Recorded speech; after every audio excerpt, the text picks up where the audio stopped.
പ്രവർത്തകരിലൂടെ മനുഷ്യാവകാശ ലംഘനം നടത്തിയ സർക്കാർ പൊതുസമൂഹത്തിനോട് മാപ്പ് പറയണമെന്ന് ഹ്യൂമനിസ്റ്റ് കളക്റ്റീവ് പ്രവർത്തകർ വാർത്താ സമ്മേളനത്തിൽ ആവശ്യപ്പെട്ടു. ഇമെയിൽ ചോർത്തപ്പെട്ട 268 പേരിൽ 100ഓളം പേർ കൊടുങ്ങല്ലൂർ നിവാസികളാണ്. കെട്ടിച്ചമയ്ക്കപ്പെട്ട കേസുകളിൽ കുടുക്കി കുറ്റവാളികളാക്കി സാധാരണ പൗരന്മാരെ ശിക്ഷിക്കുന്നത് നിത്യസംഭവമായി മാറിയിരിക്കുകയാണെന്നും ഇത്തരം അനീതികൾക്കെതിരായുള്ള പ്രതിരോധത്തിന്റെ ഭാഗമായി മാർച്ച് 13-ാം തീയതി കൊടുങ്ങല്ലൂരിൽ പ്രതിഷേധ സമ്മേളനം നടത്തുമെന്നും ഹ്യൂമനിസ്റ്റ് കളക്റ്റീവ് ഭാരവാഹികൾ പറഞ്ഞു. 3 ദിവസത്തിനുള്ളിൽ തന്നെ ഞാൻ അന്വേഷിച്ചത് പറഞ്ഞു. എന്തായിരുന്നു പല സുഹൃത്തുക്കളുടെ പേരുകളുണ്ടായിരുന്നു. നിങ്ങൾക്കൊക്കെ അറിയാവുന്ന പോലെ തന്നെ ചില പേരുകളുണ്ട്. പിന്നെ ഒരാൾ സംഘപരിവാർ അനുഭാവിയായ ഒരാളാണ്, മറ്റൊരാൾ ക്ഷേത്ര സംരക്ഷണ സമിതിയിലെ അംഗമായ ഒരാളാണ്. ഉദാഹരണത്തിന് പറഞ്ഞതേ ഉള്ളൂ.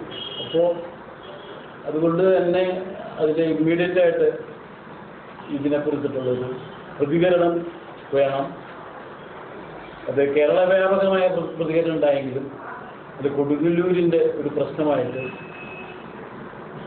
മാറിയത് ഇമെയിൽ വിക്ടിംസ് ഫോറം എന്ന് പറഞ്ഞൊരു സംഘം അവർ ഈ അന്വേഷണങ്ങളൊക്കെ നടത്തി. അതിനുശേഷമാണ് ഇങ്ങനെ ഇവിടെ കമ്മ്യൂണിസ്റ്റ് കളക്റ്റീവ്. അപ്പോൾ ആ കമ്മ്യൂണിസ്റ്റ് കളക്റ്റീവിൻ്റെ എന്താ പറയുക നേഴ്സൻ്റായിട്ടുള്ള അതിൻ്റെ സ്വാഭാവികമായിട്ടുള്ള അതുകൂടാതെ അത് ബോധപൂർവം സ്ഥാപിക്കാൻ വേണ്ടി എന്താണ് ചെയ്യേണ്ടത് എന്നുള്ളൊരു ഡിസ്കഷൻ നടത്തി. അങ്ങനെയാണ് ഈ പേര് നിശ്ചയിക്കലടക്കം കമ്മ്യൂണിസ്റ്റ് കളക്റ്റീവ് അടക്കമുണ്ടായത്. എവിടെ അനീതിക്കെതിരായ സ്വരങ്ങൾ എവിടെയാണോ അമർത്തപ്പെടുന്നത് അവിടെയെല്ലാം മാനസിക കൂട്ടായ്മകൾ രാഷ്ട്രീയ പാർട്ടികളുടെ കീഴിലല്ലാതെ തന്നെ ഉണ്ടാവും. അങ്ങനെ ഉണ്ടാകുന്നതിൻ്റെ ഒരു നിമിത്തമായിട്ട് ഇത് തീരുകയാണ് ചെയ്തത് കമ്മ്യൂണിസ്റ്റ് കളക്റ്റീവ്.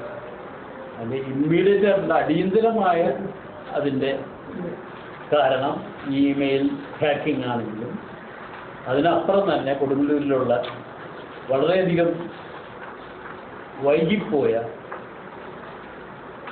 പഴയ ഭാഷയിൽ മതേതരം എന്നൊക്കെ പറയാവുന്ന സെക്കുലർ എന്ന് പറയാവുന്ന അതിന് ഞങ്ങൾ അതിൻ്റെ ഒരു പഞ്ചില്ല ആ വാക്കിന്. അതിൻ്റെ പേരിലാണ് നമ്മളൊരു പറഞ്ഞ് അത് പഴകിപ്പോയ മാത്രമല്ല അതിൻ്റെ പ്രവർത്തനങ്ങളും അങ്ങനെ അല്ല. അപ്പോൾ എന്താ പറയുന്നത്, ഇങ്ങനെ അധികം വാക്കുകൾ കൂട്ടിക്കലർത്താതെ പറയാറുണ്ട്. സത്യം പോലെ പറയണം. അതായത് ഈ തെറ്റ് ചെയ്താലാണ് അത് അങ്ങനെ തന്നെ പറയണം. അപ്പം അങ്ങനെ പറയുമ്പോൾ നമ്മൾ മുസ്ലിങ്ങൾക്കെതിരായിട്ടുള്ളൊരു പ്രത്യേക രീതിയിലുള്ള ആക്രമണമുണ്ട് എന്നുള്ളത് കൊണ്ടാണ് മെയിൻ സ്ട്രീം ഇടപെട്ടവും ഇത് അടുത്ത ദിവസങ്ങളിലും കൊടിയേരിയൊക്കെ നേതൃത്വത്തിലും പറയാൻ കാരണമാണ്. അപ്പോൾ മെയിൻ സ്ട്രീം ഇടതുപക്ഷവും പിന്നെ അതിൽ തന്നെ ചില മാധ്യമ നടത്തിയ സെമിനാറിൽ 2-3 ആളുകൾ പങ്കെടുത്തിൽ പറഞ്ഞത് എന്നർത്ഥം പറഞ്ഞ് തെറ്റുപറ്റിപ്പോയി. അതുപോലെ CP ജോണും പറഞ്ഞു. അപ്പോൾ ഭരണാധികാരികളുടെ ഭാഗത്തുനിന്ന് തന്നെ ഈ പ്രശ്നത്തെ ആത്മാർത്ഥമായിട്ട് സമീപിക്കുന്നതിൻ്റെ ഇടയിൽ ഈ മാനുഷികത്വമുണ്ട്. ഈ മാനുഷികത്വം അത് എത്ര കാലം നിലനിൽക്കുമെന്ന് പറയാൻ പറ്റില്ല.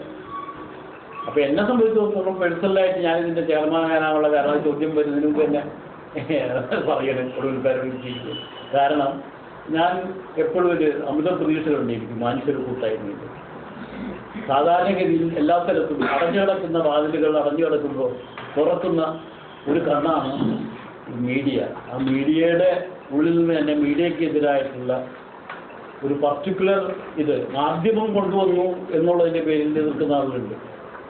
ഞാൻ അത് നേരെ മറിച്ചാണ് കാണുന്നത്. മാധ്യമം കൊണ്ടുവന്നത് ശരിയാണ്. അല്ലെങ്കിൽ കൊടുങ്ങല്ലൂരിലുള്ള 100ഓളം പേര് ഏത് തരത്തിലാണ് അവരുടെ